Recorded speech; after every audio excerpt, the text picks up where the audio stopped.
What's up guys, I'm Justin Davis. Welcome to my channel. Please do click subscribe and like down below and click that bell for notifications when the new videos come out. I'm super excited today because I have the ZOHD Dart XL here. It's been out for a while, but I'm gonna kind of sweeten this review up for you and do some flying manually for you. How you just put a receiver in it, how it flies out of the box. And we're also gonna fly the full-blown version that I've been testing for several months now with iNAV, flight controller, GPS, return to home, all the bells and whistles on one, and a purely manual setup for you. So you're gonna see the best of both worlds here, and I'm gonna go ahead and say this wing is 5 stars out of 5 stars, and further in this video you're gonna find out why. It's just super simple to set up. It flies really straight and true like an arrow. On my first maiden with it manually, I was impressed because whenever I throw a wing for the first time, I'm usually pretty on my guard on the sticks, and usually a little bit scared of what it's going to do. I'm usually worrying that it's going to spin off and just pile drive right into the ground, and this one didn't do that. So I'm very happy that it flew straight as an arrow on my first launch, and I was very lucky that it did that. So not a lot of trim needed. Everything was leveled out. I put a little bit of expo in the wing, and you want to do that whenever you're flying any type of FPV wing or wing in general. You always want to add a little bit of expo in there to soften up these surfaces, because any little movement will really make the wing spiral into the ground. So be very careful about adding expo to this. You want to do that. I'm going to show you that in this video. We're also going to show you some line of sight, some crash test durability as well. I broke the nose slam off of one here on my manual version, and I'll let you know a little bit more about that later in the video. Later in this video, at the very end, we're also going to show you some iNAV. So if you're looking for iNAV setup for this wing, I have the ultimate setup here. Going to walk you through the entire thing. You can use this video as a guide to set up yours with your flight controller and iNAV. The latest version of iNAV is on this one, so hopefully that helps you guys that are working in iNAV with the Dart XL. Without further ado, let's go ahead and go outside. Let me show you a little bit of line of sight, some manual flying, and some flight controller, return to home, all the modes tested out on this wing, and I'm happy to report that everything checks out. It's awesome. Probably the best $175 that you can spend out there right now on an FPV wing. This one's absolutely one of my 2019 favorites, hands down. I love it. ZOHD did a great job. So let's go head outside now. Let's do a little bit of flying with this awesome FPV wing. Here we go. Okay, so we're going to do a little maiden here. I had a little tail strike on the back earlier. I hit the throttle on accident and it chewed up the back of the wing, but you know, that's what happens sometimes. I'm going to go ahead and hit record on the DVR so you guys can have a little bit of flight footage here from my FPV setup. So I tested all my surfaces, left and right, and up and down is good. And I have throttle hold as well. I didn't have throttle hold on when I hit the throttle on accident earlier and chewed up the back of the plane, but I also knocked the motor off there, and I found out that it's not really that deep seated inside the frame, so it would be a good idea to pull that motor mount off and add probably like maybe some 2.5-inch wooden dowels to really seat that motor mount in the back, because if you're using it for long range, you want to have a really stable motor mount on the back, and I'm talking about that black piece of plywood that the motor's mounted to. I'm going to arm the motor. It feels like it wants to float out of my hand, which is a really good thing. Here we go. Oh yeah, I don't even have my hands on the right stick yet, and it was already doing that well. It's flying really soft. I'm going to keep some throttle up. It's a little overcast today, so, and if you don't know it, this plane is kind of, wow, it's really stable. It is a kind of a cousin of the mini Drac. Wow, man, this is going to be a great FPV plane. I can't believe how stable it is. So one of the reasons it's super stable on my sticks and really soft flying is because I have about 30% expo in this plane, and I have my travel limit set to, I guess it's about 65% on the servo. So there's a little bit of a twitch there, and that's the expo.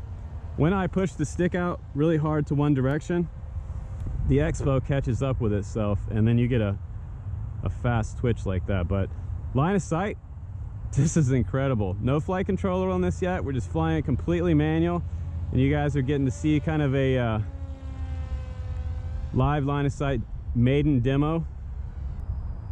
It wants to have more throttle into it to keep that wing up and stable, but man, it's really, it might be, let me just go ahead and trim this out. It's leaning a little bit to the right, so I'm just going to trim it to the left. You know, I feel like I could take some expo out of here actually. You could probably do like 25%, but this thing will barrel roll. I just don't want to do it with that huge battery in there. No reason to barrel roll this thing. It's not really made for aerobatics. It's more of an FPV cruiser, and I'm cruising about a little below half throttle, which is freaking awesome. It's tracking really straight. It flies better already than I'd say most of the wings I've flown recently. I wouldn't say it flies better than the Skyhunter. The Skyhunter is a different style plane. This one flies more like a wing would, because that's what it is. Forward swept with that huge battery bay up front. Got to give homage out to the mini Drac team for that idea. The original Drac was just amazing. Everybody wanted it, but it was really huge. A little bit of a dip there. I really got to watch this thing line of sight. What I should be really doing right now is be up there with you guys in the FPV camera. And I don't have an LC filter on this one either, so you're going to see some lines in the video, some feedback from the motor and the ESC. So it's just the way it is today. But the good thing is that I have it set up so that I can see the voltage, and I can really get a true example for you of the flight time of 4S 5000 milliamp. Man, sometimes it's hard to really keep concentration on what I'm telling you guys and flying at the same time. I know some people can't fly and talk at the same time, but it is challenging. Kind of keep my thoughts together. I'm gonna buzz the tower a little bit here. Oh baby, oh baby, come on back up. Plenty of power. That folding prop is a really nice addition. I'll try to put a link down below for one of those if you want to. It's the same exact propeller that I had on my Cap 2, my TBS Cap 2. I decided to put this one on there because I don't want to break a prop when I'm landing. If you have a folding prop on the back of this, it'll be a much better experience for you coming into land. You won't break as many props when it hits the grass. Got a little bit of a dip there because I was letting off the throttle. If you let off the throttle, the nose will dip. And I'll give you guys a little closer look in the studio of where I have this 4S 5000. Let's just bring it in for a landing here. I'm going to try to bleed off some of that airspeed. I'm 0 throttle right now, nose up. That was a pretty hard landing. So, and this is one of the reasons why I fly over top of grass fields all the time, not over highways and things. I was using the Hobby King RX, the orange receiver, and it decided to just dump on my radio. So normally I don't use that receiver. It's just for the line of sight flight test out here in the field, and I was keeping it fairly close. I wasn't going too far, but they did install a new tower over there running who knows what type of signal, so it might actually be messing with the radio transmission. But I will show you how this crash fared when we go back into the shop. You'll be interested to see what happened. It's not as much damage as you would think. So now let's go ahead and let me show you the flight controller version of this wing, and I think you're going to like that a lot better. It's pretty cool. And now let me go ahead and guide you through what it's like to fly the Dart XL with the flight controller, running iNAV on here, the latest, greatest version of iNAV. We're going to go through all the modes. I'm going to show you how stable it is. Right now it says we're in angle mode, so that's your stability mode. Okay, so that's going to give you total stability. The accelerometer is taking over. If I let go of the sticks, all the sticks, including the throttle, it'll just stay at a cruise wherever I leave the throttle. and it's going to level out the wings. That's what's so cool about having a flight controller on a wing, especially for if you want to get out there and fly some distance. This is so cool because you have the option for a return to home. And honestly, I've talked about this before. I think that like every RC plane out there needs some GPS return to home on it, because as a new guy, a beginner, the number one problem it seems that a lot of guys have, aside from hitting a tree, would be just like getting it out of your visual line of sight where you can't see where it's at. You don't have a way to flip into failsafe and make it return to home. So in this situation, we have recorded the home point. We have latitude and longitude at the bottom of the screen, which I don't have showing, but if you were to go down and crash, say you lost everything, you could go back to your DVR at the last point known of battery contact, or even if your battery flies out, if you're recording in your DVR, you can see that latitude and longitude. And say you're just, maybe even you were over there in this marsh and you wanted to pinpoint where it actually went in. Hopefully it wouldn't be floating in the water. Then you could take your cell phone, open up your GPS app, put in the coordinates, and pretty much walk straight up to your plane within the proximity. Now, I also always recommend flying with an external beeper if your battery flies out, which a lot of times in these wings with these forward swept noses on them, sometimes the battery, the battery will come out. The time that I crashed it in this video, when I fail safe to the ground, the battery actually didn't become disconnected. So regardless, I turned off my radio on purpose and walked over, and I was able to hear exactly where it was over in the marsh. So I was able to go over and pick it up and get it out of there, save my Hero 7, and everything came back to the shop in one piece. Now I'm testing out air mode. It says air there, but that's actually going to be your acro mode. And since I have air mode enabled, it is running some extra prop there. And I don't know if that's necessarily true for iNAV. If anybody knows that much about iNAV, let me know. It might have a low throttle that it's putting in there, a constant low throttle. But you can see I'm cruising right here at 43. Down to the bottom right, just above where the satellites were, that's where my cruise percentage is, from 0 to 100. So that's pretty cool, man. I'm able to really get a low throttle in this plane. It glides really well, and I think with those sort of air stabilizers along the wing, those vortex generators really help out for keeping the wing stable. It's really, really cool that they have those on there. And again, I've seen those on some larger airplanes, like the Carbon Cub from Horizon Hobby has those. Some of the 3D planes have them, and it just makes the wing have more lift. Right here, I'm flying down underneath. Right now it says 0 my altitude on the right there. See that 0.6? That's because I'm below where I took off from. 14. I don't know if it's actually accurate down to 14 foot below where I took off from. That's not quite accurate. But you can see the ground pretty plainly, and it is really easy to fly this wing like at the ground on that 10 foot off the deck radius. If you want to get those low end shots with this plane and get in there nice and tight and come in by things super close, I feel like I have enough control with this plane to be able to do things like that. That's really fun in a wing, to be able to go pretty far out there and be able to just skirt in between trees and things. Generally you do that with a race wing, but this one's more of a cruiser. Like I said, it doesn't have any crazy hardcore turn radius to it. You could fly it in manual and you could really turn hard with it and do flips and rolls and all that, but in my opinion, that's not really what this wing is made for. This wing is an absolute FPV cruiser and something to put your GoPro on. If you have a 7, your 7 footage is going to look like this, and this is amazing. You don't see any jello in there. You don't see any bumps or anything vibrating up and down. It's just sitting in the very front of the plane with that inside that hard mount. No cushioning. I didn't put any kind of cushion in there for the GoPro to soften it at all. I didn't dampen the GoPro, and the camera doesn't have any dampening on it either, and there's 0 vibes. So just a little bit of hot glue on each corner of the back of the camera, just to slightly hold it in place to where I wanted it, to where when it was level, and I was good to go. But what a joy to fly these types of planes. I think that if you take the time to set up a wing with a flight controller, and you have a friend to help you out on your first go-rounds with your first launch it and stabilize.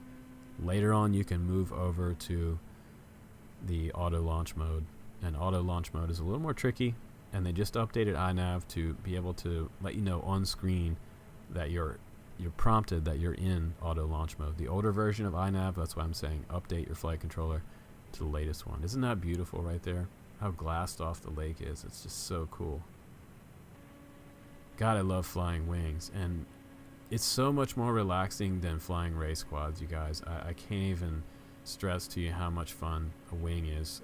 I know a lot of people are intimidated by flying airplanes, but I mean, really, honestly, all you do at this point, if you're flying in that angle mode like I am here, I have my wingtips leveled out, and all I have to do is just keep my throttle up and push left and right, and when I let go of the stick, it levels the wing back out. And I was getting really good footage in stabilized mode, and sometimes I don't fly in stabilized mode because it can be kind of jerky, but for this particular setup, the way I have it here, it's flying just fine. There's not a lot of jerk to it. So right here I'm testing out my first time. Whenever you get a GPS return home situation on a new fixed wing aircraft, you always want to field test it, and I call a field test one where you're standing there where you can see it, and make sure it's turning around and coming back correctly. It's not diving too much. Don't fly 3 or 4 or 5 miles out there and then test out your return to home, because you could go straight into the ground and crash. So right here it's returning to loiter, and that's exactly what I knew it was going to do. So it's a little bit of a hard bank angle right here, but I'm kind of letting it go. Even harder bank angle right here, but it's trying to descend and come all the way down to the ground. It would level out all the way once it comes in, but I'm going to switch out of it right now because it's coming back over the trees right here, and I want to take back control. So if you have a situation where, say, there's no trees around, you can get it to do an auto landing. It'll come all the way back down to the ground for you. So now I'm going to do another type of return to home. I want to switch into return to home, this time with the nose facing away from me, because first I wanted to test that it would just come straight back. Now I want to test that once I have it leveled out, and I'm testing out manual mode really quickly here for you, just to show you how much more loose it is in manual mode versus having it in the acro mode. Acro mode really does smooth out things, but in a second here, what I'm going to do is I'm going to turn the plane back around, and we're going to have the nose facing away from us. And this is usually my second type of return to home situation, with the nose facing away, because I want to see how much of a bank angle and how wide of a turn it's going to do when it turns around to come back. And also just to see if it's going to make that turn and not turn around and just spiral into the ground. Very important to find out. That's your secondary return to home test you should do.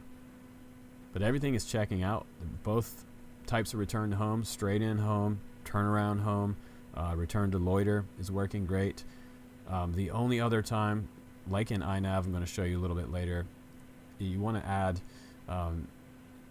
return to home and land only on signal loss. And that means if you completely lost your radio, say you were out there cruising a mile out there, and you wanted your wing to come back and actually hit the ground or crash in a tree, as long as you could get your wing back, that would be great, because I know some guys have lost their wings. Complete loss is never good, but here again I wanted to test it under that 10-foot height for you guys, and show you how well it cruises at a very minimum throttle.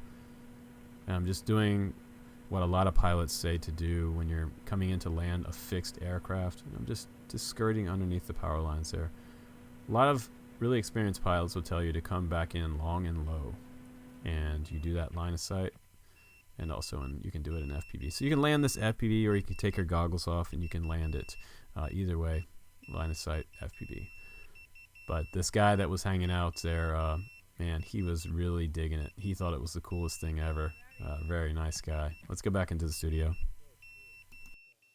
All right, guys, welcome back from the flight test. What did you think about that? That wasn't bad, was it?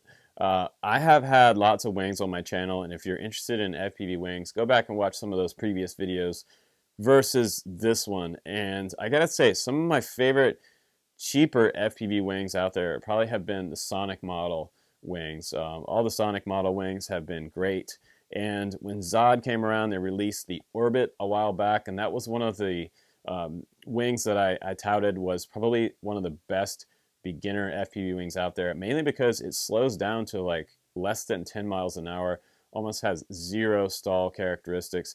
And ZOHD started teasing us on Instagram probably about 4 months ago now with like a little tiny picture of what they had coming with this wing, and it was like almost like a DJI type of reveal. It was beautiful. Every other day they gave us a little more of the wing, and it's just such an interesting design, this wing.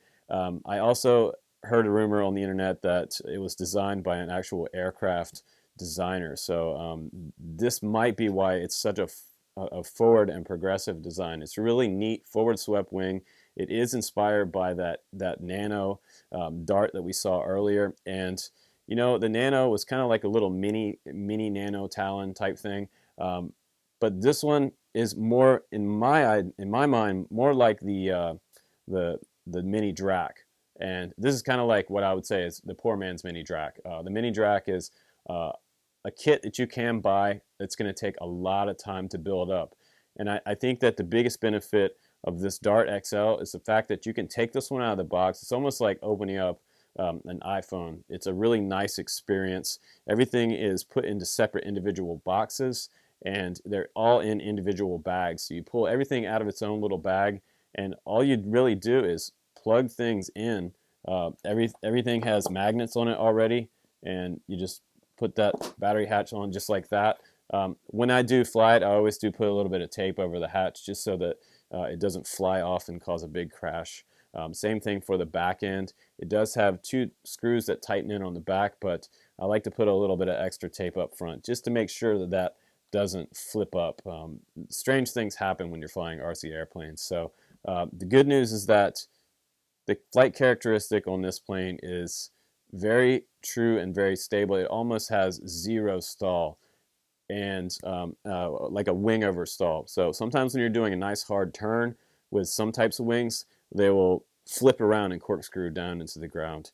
And once you get into some type of spin in a wing, an FPV wing, it's really extremely hard to get out of that. So with the air brakes that they have across the front end of the wing, I've seen these on other planes before. Sometimes much larger planes have these little fins sticking off the front, the leading edge. And what that does is it creates a nice vortex over the wing, and it actually produces more lift in the wing. So that's where you get this really nice, smooth, and stable flight characteristic.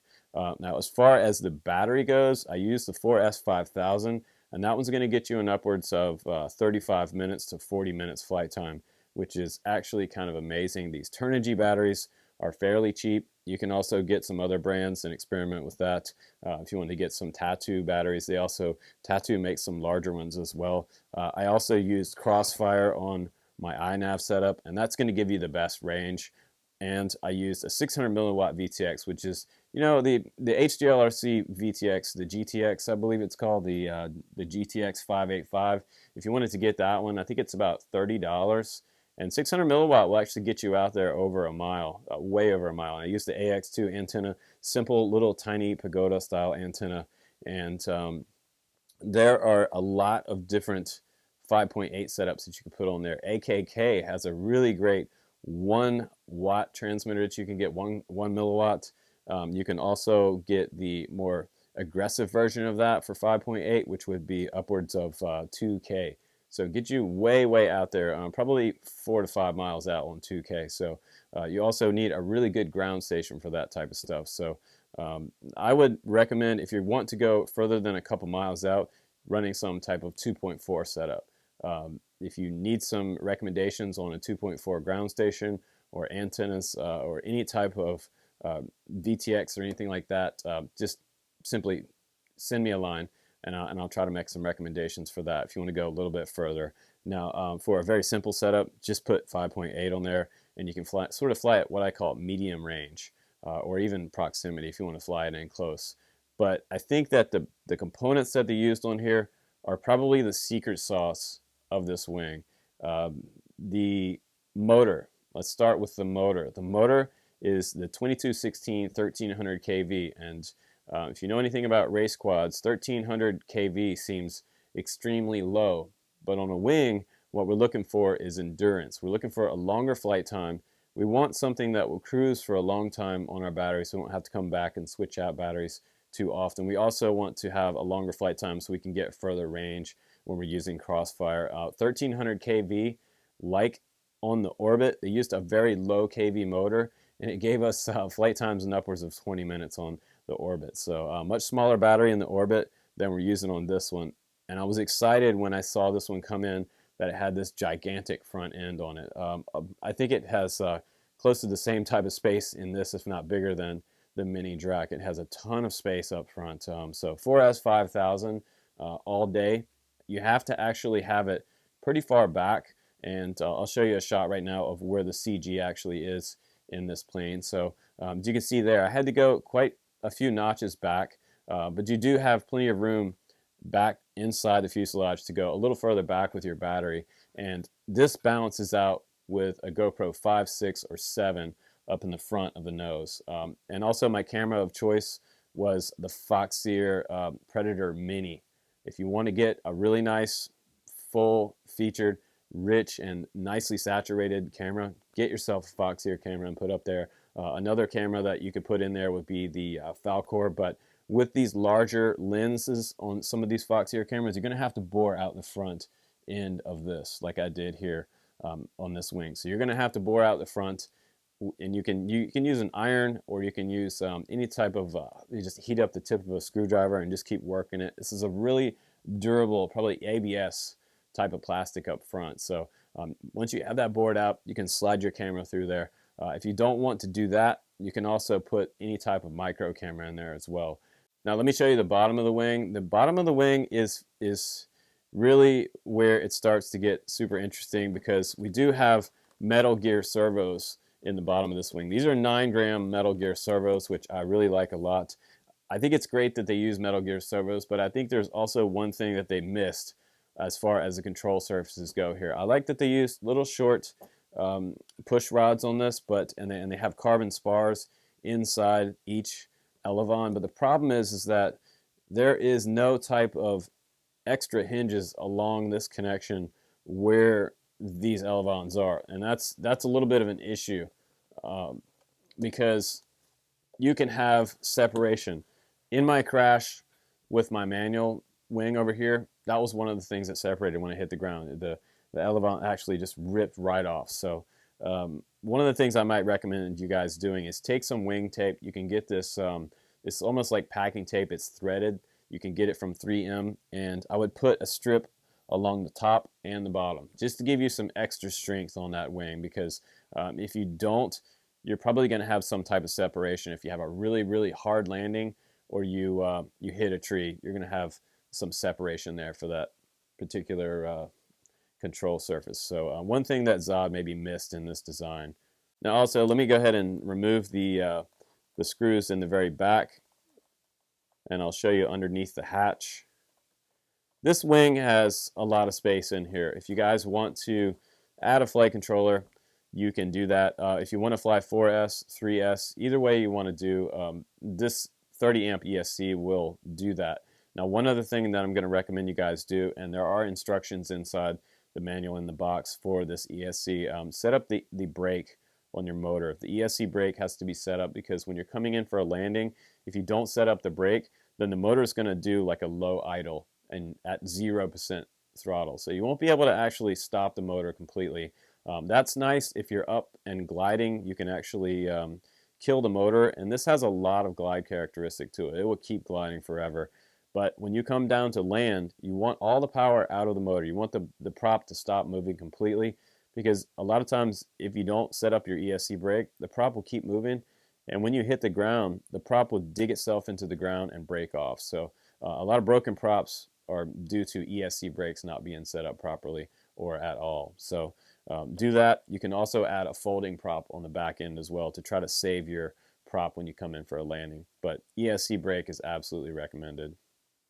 So now you're looking at where my flight controller is, and what's really cool about this version of the wing versus like the ZOHD Orbit is the fact that they do have a dedicated spot back here in this rear canopy where you can put your flight controller. There's 4 holes right here that go all the way through to the bottom, and you can run some bolts up through there. And I would recommend using some washers on the bottom side so that it doesn't pull all the way through.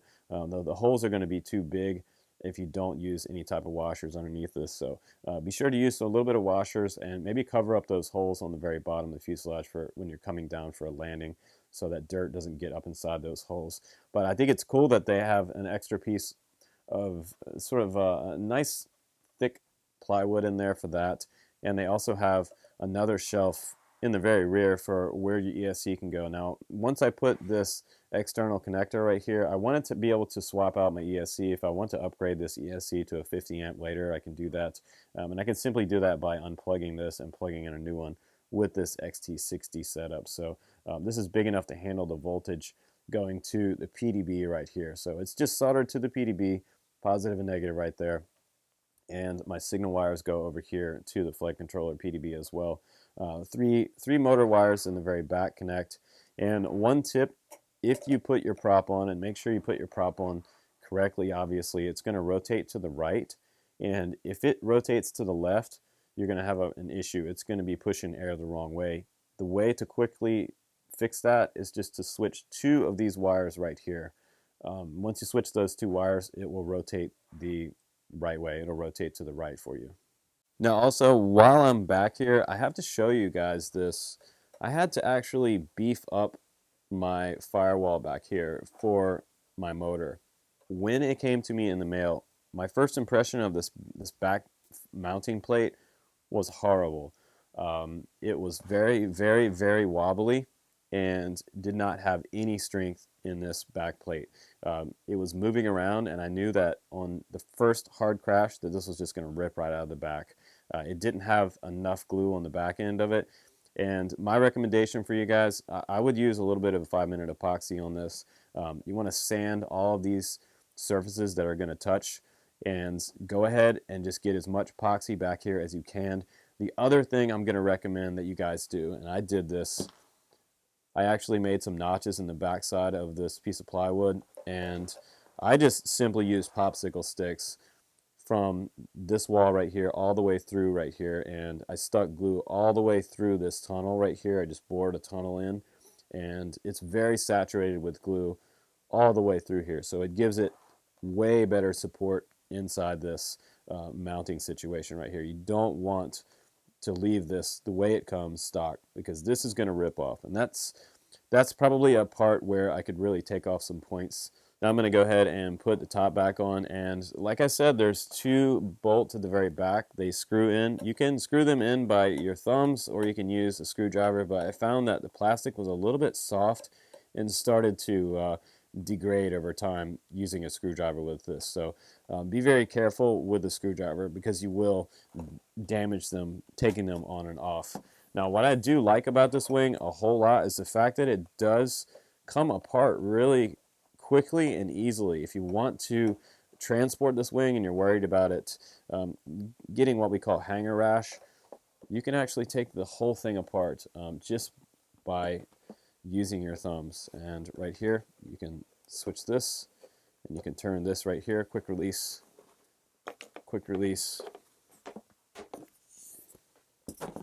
and there, we've removed the vertical stabilizers just like that. They have 2 little swivels on each one that you can turn with your thumb. That's really nice.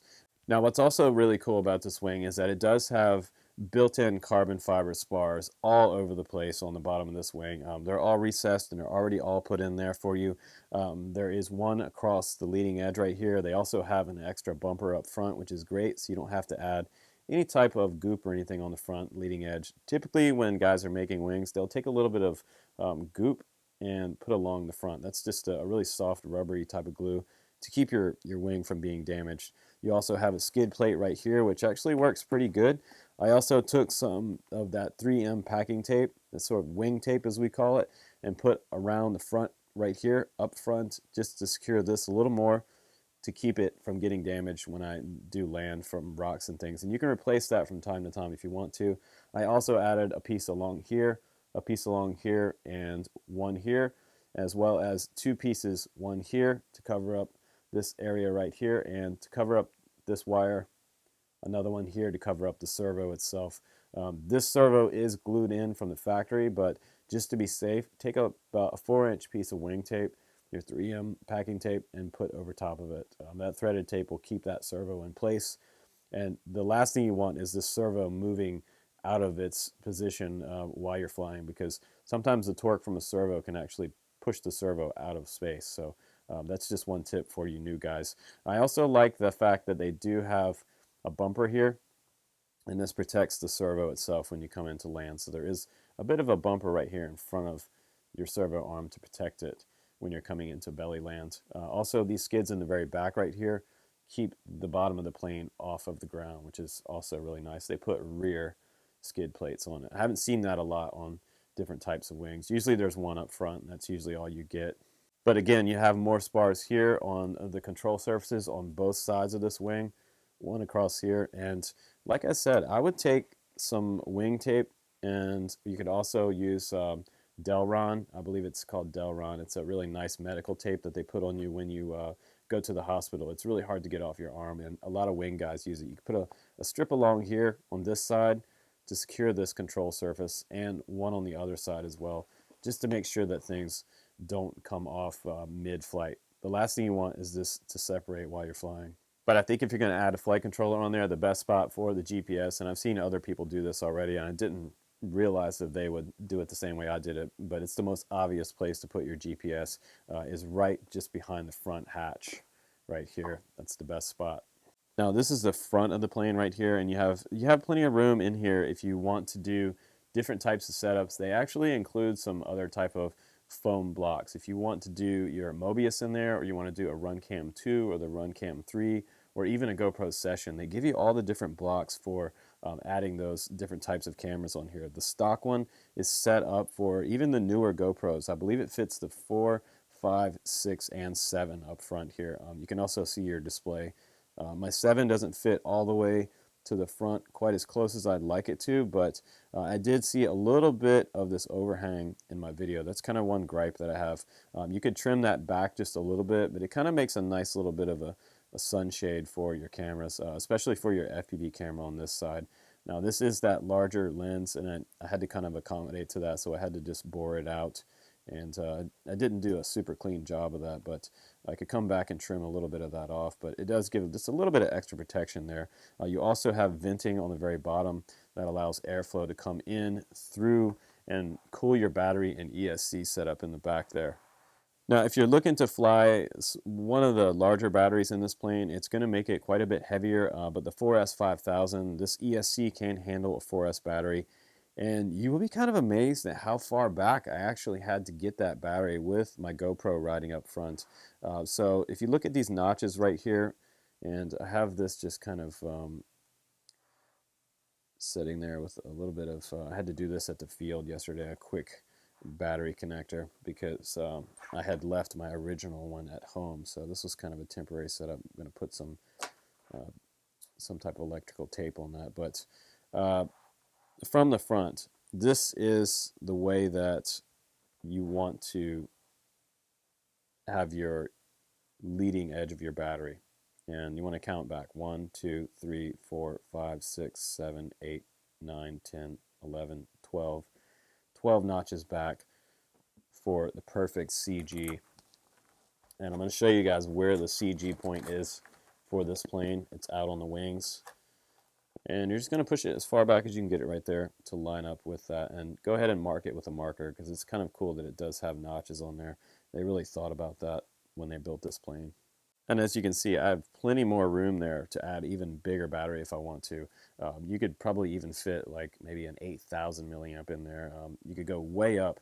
They have 2 magnets in the very back, and I never trust these magnets for 1 minute of a day, because they will pop off. They're not the most reliable things in the world. I would be extra careful with just only relying on the magnets to hold your canopy on. If this flies off, it could hit the prop in the back, so that could cause you a crash.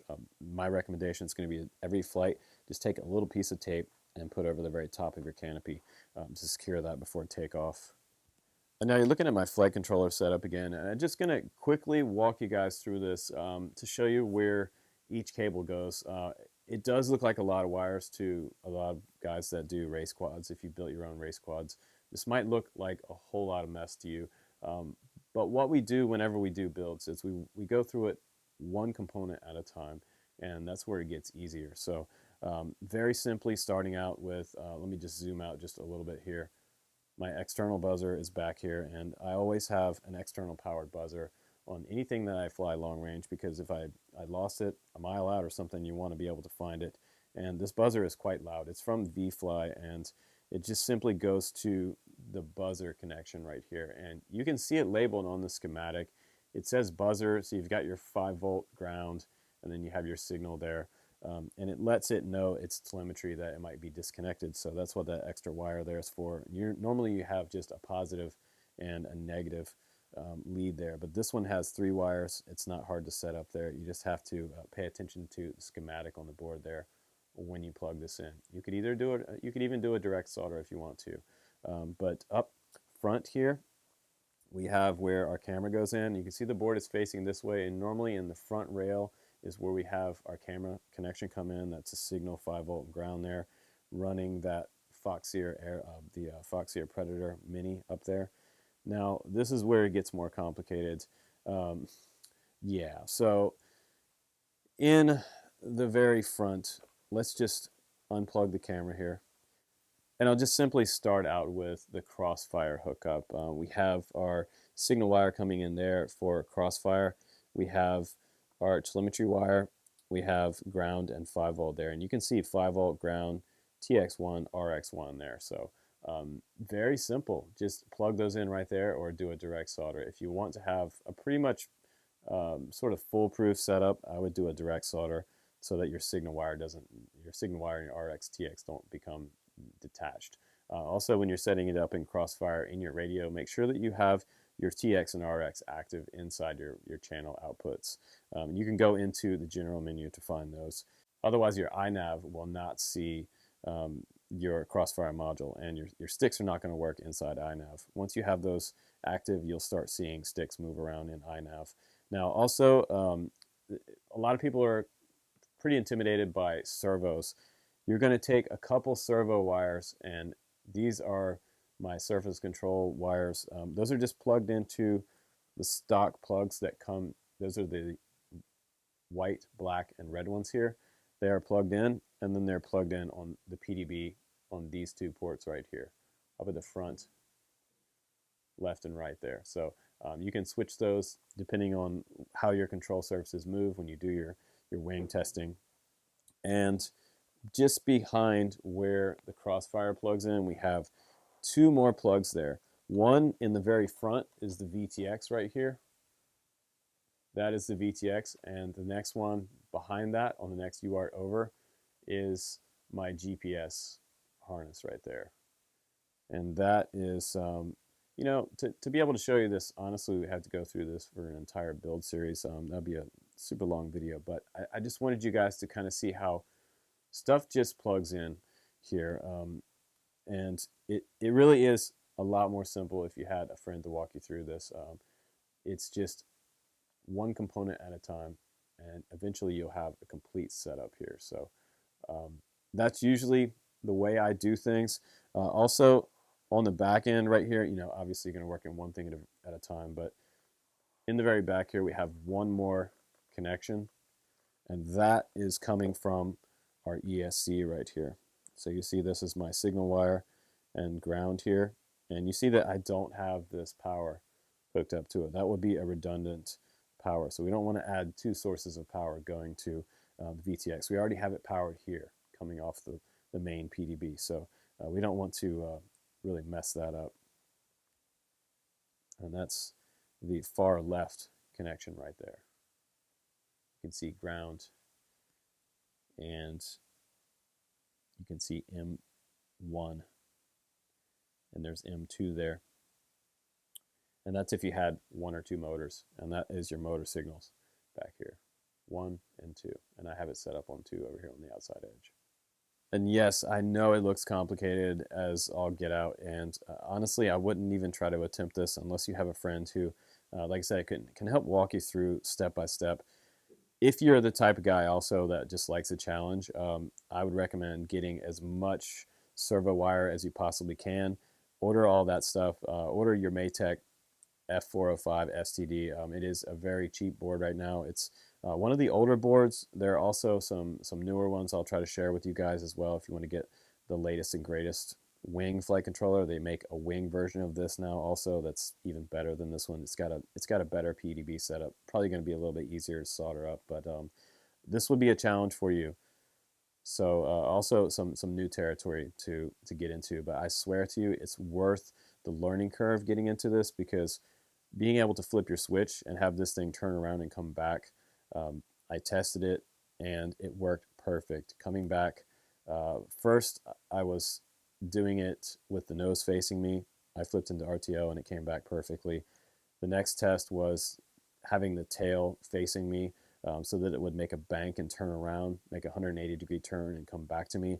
That also went perfect. So I have a great setup here, and it's working flawless. I do have some other issues that I'm going to work on later, but if you would like to see the iNAV setup and you want to use that, this will be at the very end of the video, and I'll walk you guys through my setup and also the PIDs that are on this.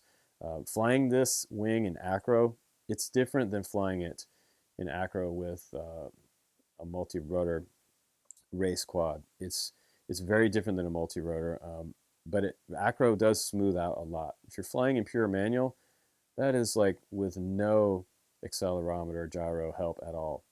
Acro still does have a little bit of gyro support, so it just smooths everything out, makes everything, it takes all the bumps out of everything, so to speak, when you're flying it. So all the turbulence out of your flying. Manual is really more for maybe like a race, FPV race wing type setup. You're racing multi-GP and you just want to fly fast and furious and do rolls and whatever you want to do. You can do that in manual. And the next thing you can do is stability mode. And stability mode is absolutely awesome for just getting out there and cruising, setting your throttle to a low position and just enjoying the scenery and the feeling of flying one of these wings. Stability is great, and that's where these wings become very simple. When you get your iNAV setup on here and you want to do you can do an auto launch with it, or you can do just a stability launch. You never have to worry about dipping a wing and crashing into the ground, which is really great. The only thing you really have to worry about is a low throttle toss. Say you didn't set the throttle high enough. I usually go about 75% throttle when I launch a wing. Way over, maybe 60 to 75% throttle is usually good. But this wing is very efficient. And again, I got to say 5 stars for this wing. I absolutely love it. I think it's very versatile. It flies great. And with the exception of me having an issue with Hobby King orange receiver on my manual flight, I'm really impressed with the way this turned out. I would never ever put any type of orange receiver on any of my wings ever again. So I will take stock in that, and I won't do that again. But I just had to get that wing out there and fly it for you, and that was the only receiver that I had on hand. But I also took the extra time to do the flight controller work for you guys and show you how that all worked out. But without further ado, let's go ahead and move forward now. And I'm going to say thanks for watching my video, and thanks for subscribing on the channel over the years. And hopefully this video helped you out, give you a little more knowledge about the ZOHD Dart XL. So let's go ahead and hop into iNAV now, and I'll show you the iNAV setup. I think it's going to be quite intimidating for some people who've never seen it before, but it's also very familiar to you at the same time, because it is kind of the brainchild of Betaflight. It's almost exactly the same type of environment, and it has almost exactly the same type of interface with a lot more bells and whistles. So here we go. Let's jump into iNAV. All right, so we're inside iNAV, and you want to download the latest version of iNAV before you get started with this configuration part of the video. I'm going to go through each step that I have programmed into this plane, and hopefully it helps you set up yours. You can follow along with it. Now, the first thing you want to do is install the drivers on your PC and restart your PC. Also, make sure that you're using a data cable for your USB connection to your flight controller. If you're not using a data cable, you might not connect. So we're going to go ahead now, and the first thing you want to do is go to the firmware flasher, and the onboard firmware for the Maytech F405 is going to be Maytech F405. You can also choose other wing versions that they have available, but we're going to go with the Maytech F405 here, and you can, once you select that, you can select the firmware that you're looking for, the target. So we'll select Maytech F405, and we're going to do Maytech, the latest version from the 11th of February, and you're going to go ahead and load the firmware online down here. Click that, and then when you're ready, you're going to unplug the cable and plug in the cable and flash on connect, and it'll go ahead and flash while you're holding down your boot button, and you'll have the latest version of iNAV on the board. I highly recommend updating to the latest version of iNAV, because there are some fixes in there that just came in there in the last couple weeks that really add some much needed functionality to your iNAV experience. So some crashes have occurred because of some of the things that we're missing, and that has to do with auto launch, so don't worry about it too much. But once you're on this screen, we can go ahead and get ready to connect. So go ahead and put in your USB cable, and now we'll just simply hit connect here, and we'll go to the main screen. And man, doesn't this look familiar? Looks just like Betaflight. Has all the tabs over here on the left hand side. We have our sort of real-time back, forward, left, and right here, just like we have with our quads. Very similar. It shows you the bottom and the top of your wing. If you want to face your wing facing you, make sure you have the prop off, obviously, while we're doing this testing. Go ahead and hit reset Z axis, and that'll bring the back facing you again. You can check all your axes to make sure that everything is set up correctly. If you see anything moving wrong here, you probably need to switch the way you have your flight controller set up in your yaw axis inside the configuration tab, and I'll show you that a little bit later. But the first step is going to be going through and making sure that all your axes kind of look right here. If they don't worry about it right now. We'll come back to that later. So the next tab we're going to go down to is calibration, and once you have all your flight controller and everything installed into your plane, you're going to need to calibrate the accelerometer, and you're just simply going to hold the wing itself or the multi-rotor, and you're going to go through step by step here. So the way you're going to do this is, you're going to click on accelerometer, calibrate accelerometer here, and you're going to set your plane on a flat axis, just like that, and hit the check button. And then you're going to go to step 2 with it, holding it upside down, hit that check. You're going to hold it to the right, just like this, with your camera sort of facing this direction. Check step 4. Then you're going to be holding your nose facing up and then to the left. And then finally, step 6 will be down. So once you make it through that calibration successfully, you should get checks all the way across the board, and then you can save and reboot, and you're pretty much done with the accelerometer calibration. Once you've done it once or twice, you're going to do it no problem the next time around. All right, now it's starting to get more fun, and this is where you're going to start seeing how rich and deep iNAV starts to get. When you're on the mixer page, platform configuration you want set to airplane, mixer preset you want fixed, you want set to flying wing. Here there are several different versions of flying wing and airplane here, but this is where you want your surface control surfaces set up and the direction of travel. So go ahead and save and reboot there. Once you're done, all those numbers down bottom for the output maps can stay the same. Now we're going to go down to the next preset. This is where, if you had, say you had a 7-inch long range quad that you want to put iNAV on, you can get the presets there, and it will do a lot of this configuration for you, for the exception of the OSD. That's going to be custom by you. So even 10-inch, 12-inch, you have tricopter setups in here, 600 millimeter tricopter. If you're choosing to do this preset for the Dart XL, you could do something like the right wing mini drac. It's very close to the same type of wing, almost exactly. So it's, the Dart XL is sort of a poor man's mini drac per se. So right wing mini drac there, that's the preset, or you can follow along with these. They will be just fine. So in here is where we're going to change around your ports, and UART1 is where we have the crossfire module hooked into, so we want to have serial RX activated there, just like in Betaflight. Now at the very bottom, we're only using UART5 outside of UART1. We're using GPS, and you don't have to turn any of these other switches on. You just have to make sure that your tab is set to GPS there. If you're using the BN880 like I am, make sure your sensor is set to 38400 there, and then you're going to save and reboot down at the bottom right. And now we're going to come back into the configuration page, and it gets even funner from here. So if you're new to iNAV, follow along. You might learn something here. So sensors, we're going to set to MPU 6500.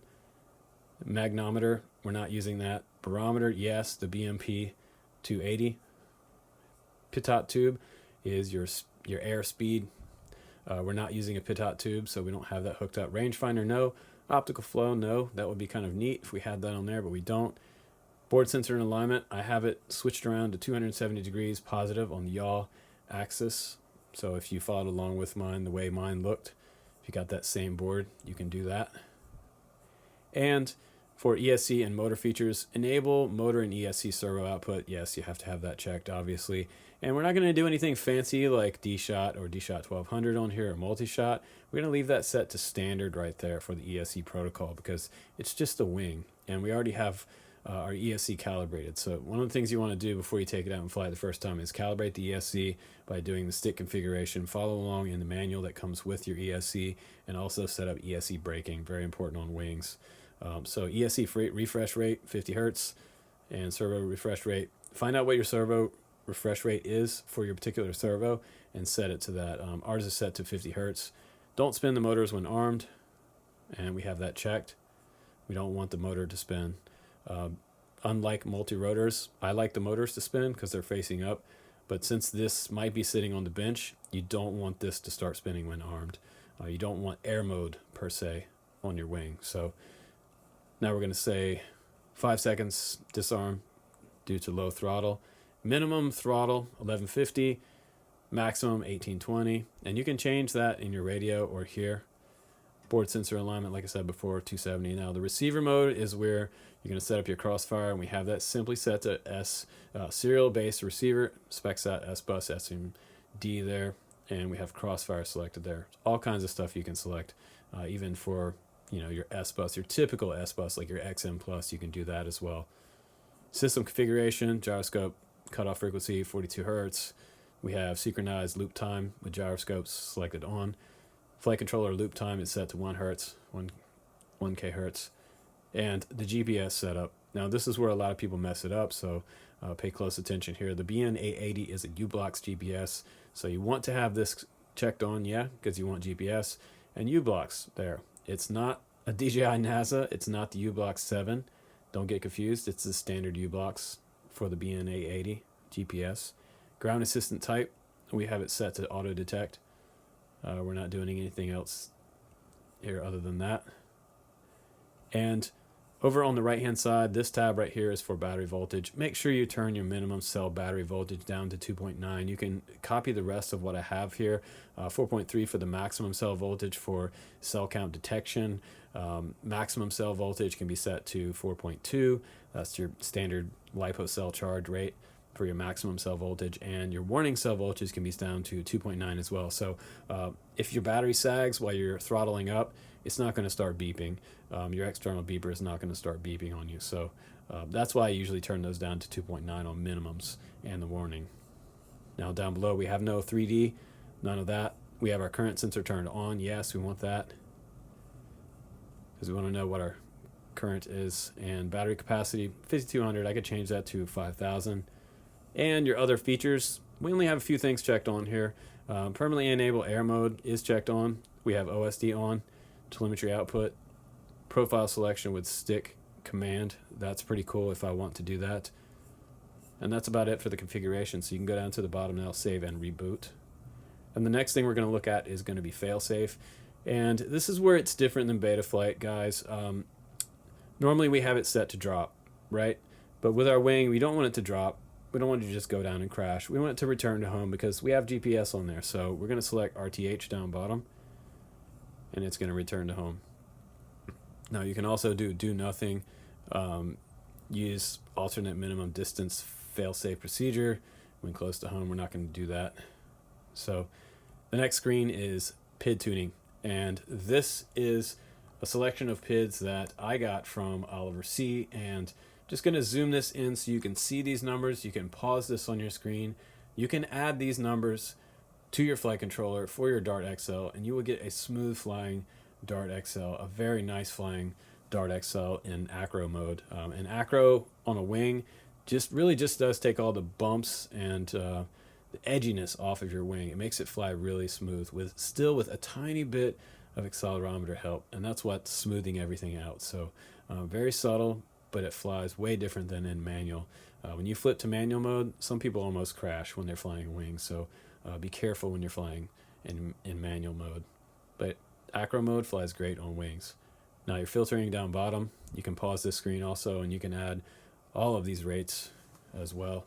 There's also some more down here that I will show you here, and you can pause that screen and add all of those numerics if you like. Once you're done, press save down here at the bottom. And you also have more tuning, believe it or not. More tuning, another tuning screen here. This is the advanced tuning screen. We have set to user control mode, attitude here, and you can change all these numbers to fit the same ones I have. They should come stock inside iNAV. A lot of this should be the same. Now this is where you can get custom, is where your return to home and land settings. I have mine to set a fixed altitude on return to home, and that's what I like. You can also change it to at least this high or the current, which I do not recommend, or you can add extra height.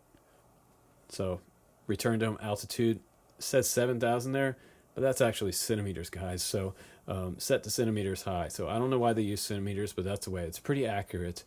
So 7,000 centimeters translates to about 224 feet, I believe. Climb before return to home, yes.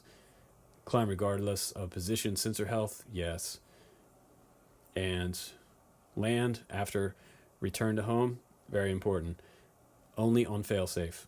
You only want it to come back and hit the ground if you lost your radio communication. That means it would circle down, it would orbit down, and then eventually hit a tree or land in the grass. But at least you would have your wing back, right?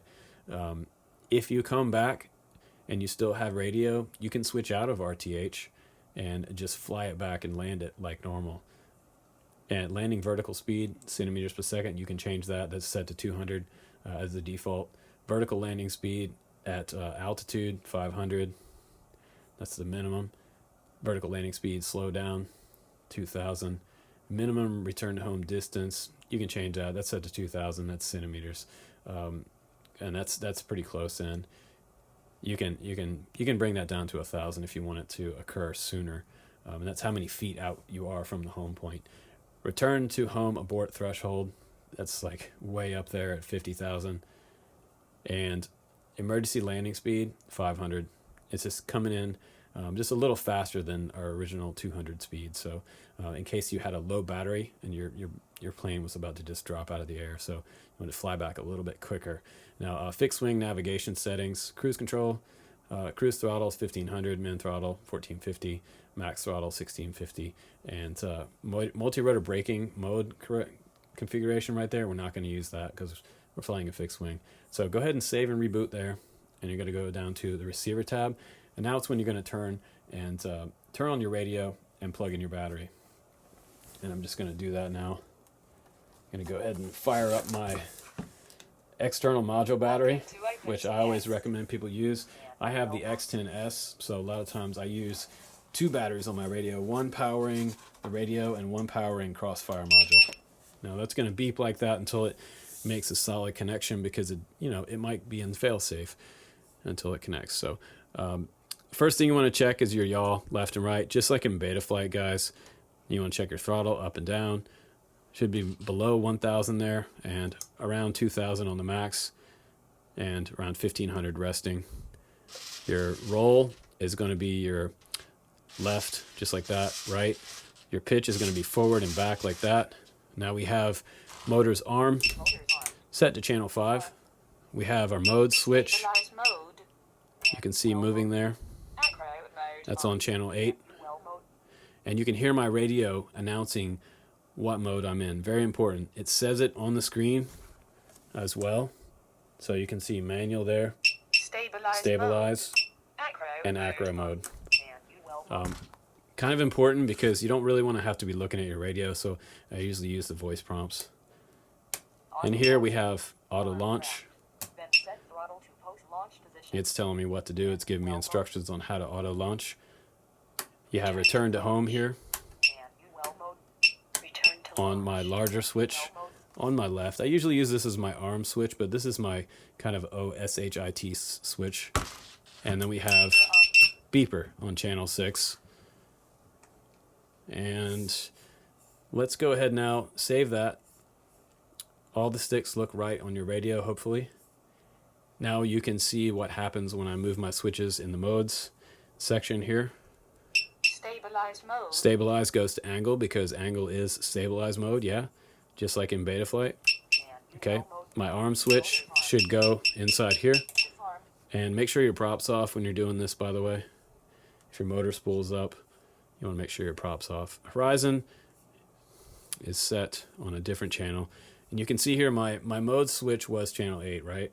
So I have Horizon set to channel 5. I don't really use Horizon.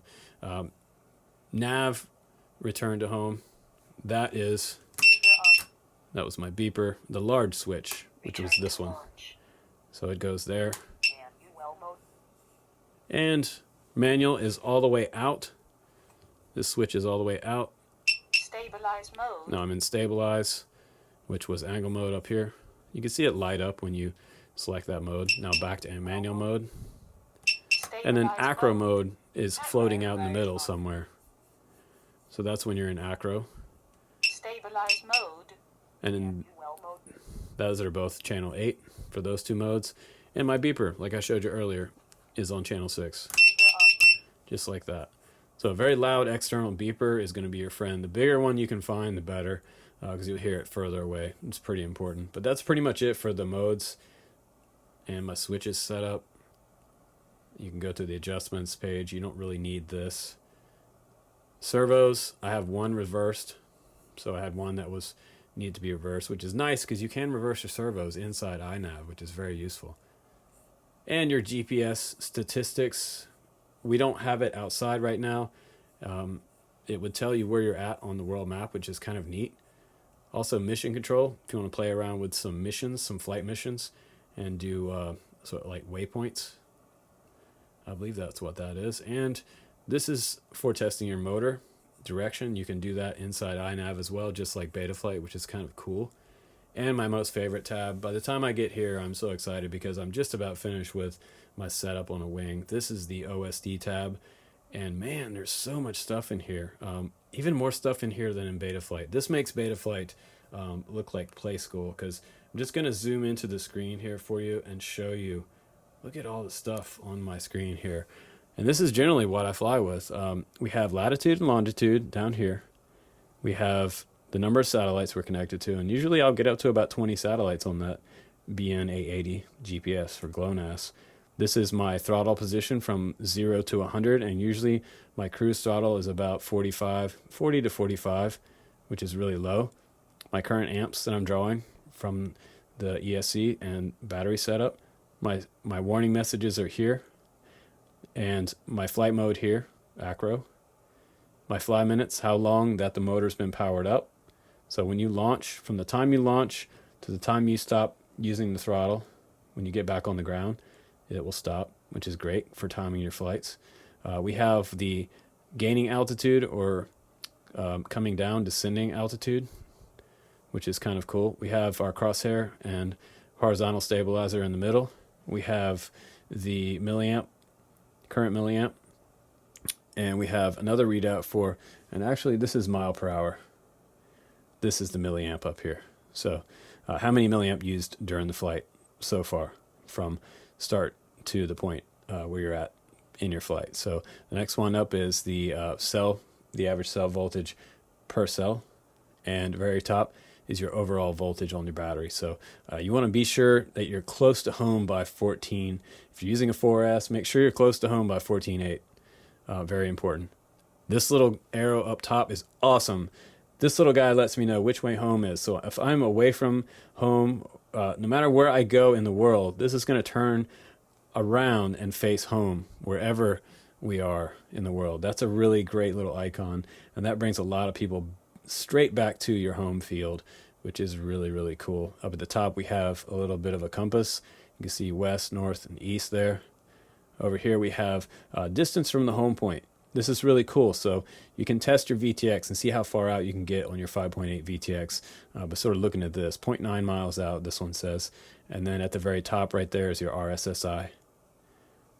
Isn't that cool? There's so much stuff on iNAV OSD that it's incredible. Your video format, just like in Betaflight, you can change that.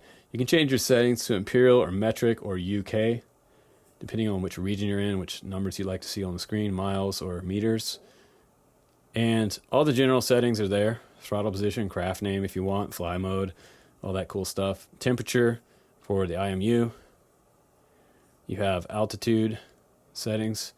We have altitude and vario set there, and it tells you, what things are too. If you click on the little question mark there, kind of highlight comes up, tells you what it is. Fly times, attitude, crosshair for artificial horizon, current draw, milliamp drawn, and GPS as well. Maps and radar, if you like. VTX, band and channel, if you want that on your screen. And the RC adjustable values down there, throttle expo, things like that. Stabilized pitch rate. I don't use any of that. PID controller outputs, some people like to see that. And if you want to get even further into this, you can click on Font Manager, and you can add different fonts to this. So you can make it more bold, you can make it super big, you can make it impact, vision, default. Default was kind of hard to see for me, so I actually used a little bolder font.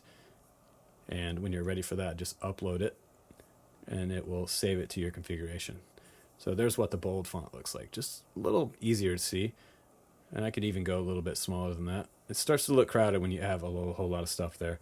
But go ahead and save that when you're done. If you like what you have there, save it. Now, LED strip, if you have one on the back, if you added one, you can do that here. Your sensors board is here, and this is kind of showing you your live data. And this is partially this will all get recorded down to your black box data. If you decide that you want to save your black box data, do it by all means, because friends of mine actually do some programming for iNAV, and if you have some issue, let me know and send me your black box data file that's on your SD card from the flight. If you have any type of issue, please let us know, and I will forward that on to the developers. I'm in contact with those guys a couple times a week, so that would be great. And that's a way to give back to the community right there. If you have some type of error that pops up in iNAV, and we can share that with everybody. So we're at the very end of this video, guys. Now in the CLI, you can type in DUMP and hit return, and it'll give you all your values on your wing. Sensor lost. And my sensor just flipped over. So it'll show you, yeah, I'm running Maytech F405, February 10th, and I'm good to go here. So now I can copy all that to a text file and save it, and I have all my settings saved there. So if you're at the end of this video and use this video to set your wing up, hopefully it helped you out. And if not, hopefully it's an introduction to iNAV for you, and you sort of maybe understand it a little more now. So don't be intimidated by it too much. There is a Facebook group if you want to join that, and RC group support. You can also join the Drone Camps Discord chat. We are talking about iNAV, Betaflight, and all those cool programs inside our Discord chat. It's super cool. Live chat, text chat, upload your videos and photos. It's a lot of fun. But thanks again for watching, you guys. I'm Justin Davis. Take care. Hopefully you enjoyed this review. I'll see you on the next one.